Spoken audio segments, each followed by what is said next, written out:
Bismillahirrahmanirrahim. Assalamualaikum warahmatullahi wabarakatuh. Dan salam sejahtera, selamat tengah hari. Terima kasih kepada mereka yang telah mengikuti siaran ini. Jadi sebagai permulaan, saya nak wawarkan yang mana selepas ini koleksi video-video ini saya akan letak di YouTube. Dan sekiranya sebab saya cuba gunakan laptop hari ini, cuma internet memang kita menggunakan hotspot. Kalau terputus, boleh dapatkan video di channel YouTube saya. Baru nak mula, boleh search channel Akmal Nasir dan insyaAllah video-video kita akan letakkan di sana. Jadi kalau okey, sound semua okey tak? Boleh check. Kalau okey, saya sebab staff saya ada bantu ini. Kalau sound okey, saya terus mulakan kepada topik perbincangan hari ini. Yang mana saya akan cuba juga meletakkan beberapa infografik untuk membantu perbincangan kita. Jadi seperti yang semua sedia maklum, Perdana Menteri telah mengumumkan Pelan Jana Semula Ekonomi Negara. Yang ini another big words yang telah diumumkan minggu lepas melalui satu sidang media. Yang mana saya juga menerima beberapa aduan daripada wartawan sendiri yang mengatakan bahawa mereka pun perasan, iaitu sepanjang PKP dan juga sepanjang PKPB maupun sekarang ni PKPP, sidang media Perdana Menteri ini tiada soal jawab. Jadi banyak perkara yang nak cuba dibangkitkan tiada ruang. Maka itu antara kritikan awal yang saya terimalah daripada wartawan sendiri.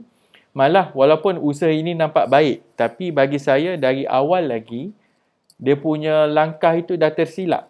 Maksudnya pelaksanaan sedemikian rupa, iaitu pelan ekonomi yang banyak ratusan bilion yang diumumkan seharusnya dibentangkan dalam parlimen terlebih dahulu. Tetapi ialah umum mengetahui bahawa kerajaan hari ini adalah kerajaan sidang media.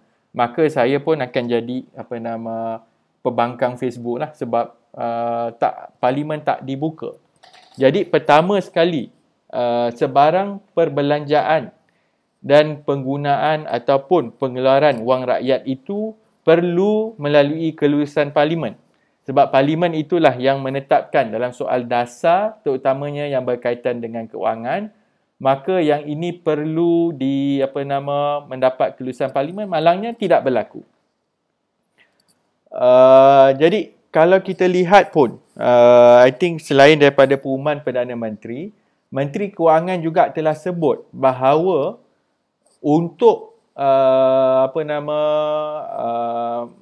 menguruskan soal kewangan ini, beliau telah memberi gambaran bahawa defisit bagi tahun 2020 ini akan menjadi 2 angka.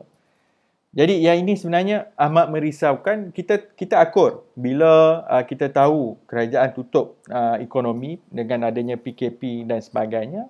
Jadi kita akur ada keperluan untuk memulihkan semula ekonomi secepat mungkin ataupun sesegera mungkin.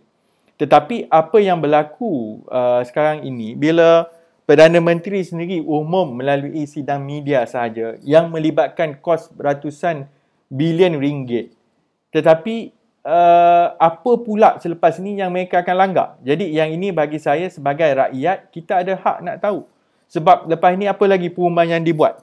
Sebab itu bila soal ketidakstabilan politik ni, soal pilihan raya mengejut dan sebagainya, bagi saya tolak isu politik, buka balik parlimen untuk kita teliti perkara ini secara terperinci dan mengambil pandangan. Sebab kedua soal parlimen ini, sebab kalau kerajaan itu adil, mereka akan membenarkan perbahasan supaya kedua-dua pihak, bukannya hanya pembangkang, tetapi kita tak tahu juga ahli parlimen kerajaan sendiri pun perlu memberi pandangan sebab mereka ini, termasuklah saya, kami semua ini mewakili rakyat, iaitu dipilih melalui kawasan parlimen masing-masing.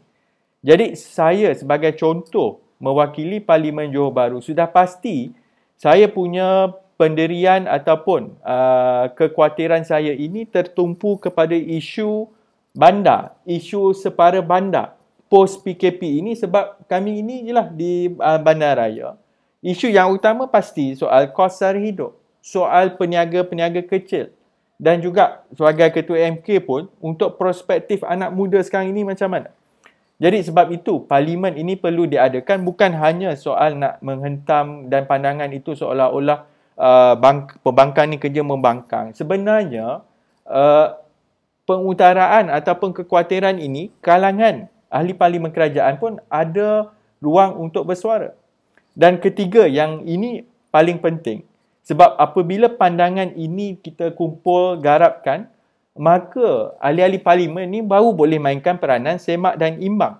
Macam mana ahli parlimen nak mainkan peranan semak dan imbang apabila percakapan yang mana ahli parlimen yang ambil kisah soal ekonomi sekarang ini, paling jauh saya boleh buat melalui Facebook, tetapi ataupun melalui kenyataan media. Tetapi perkara ini mungkin tidak rekodkan, tak masuk dalam handset dan sebagainya. Jadi sebab itu check and balance hanya boleh berlaku sekiranya parlimen itu dibuka dan dibahaskan dengan sebaiknya. Baik, jadi untuk yang saya nak sentuh soal penjana ini, yang menjadi kekhawatiran itu sekarang, Perdana Menteri sebut bahawa ini adalah langkah pelan jangka pendek, maksudnya untuk memulihkan ekonomi secepat mungkin. Cuma yang saya menjadi agak risau apabila dalam soal perancangan ataupun pembentangan ini mengambil tempoh sehingga hujung tahun depan. Sehingga tahun 2021 ini dah macam belanjawan.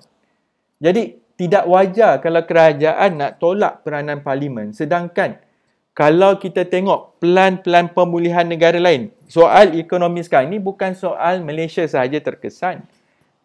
Semua negara, kebanyakan negara lah, mungkin ada negara yang tak terkesan dengan COVID, saya hebatlah kira negara itu. Tapi COVID ini merupakan satu wabak pandemik, semua negara terkesan.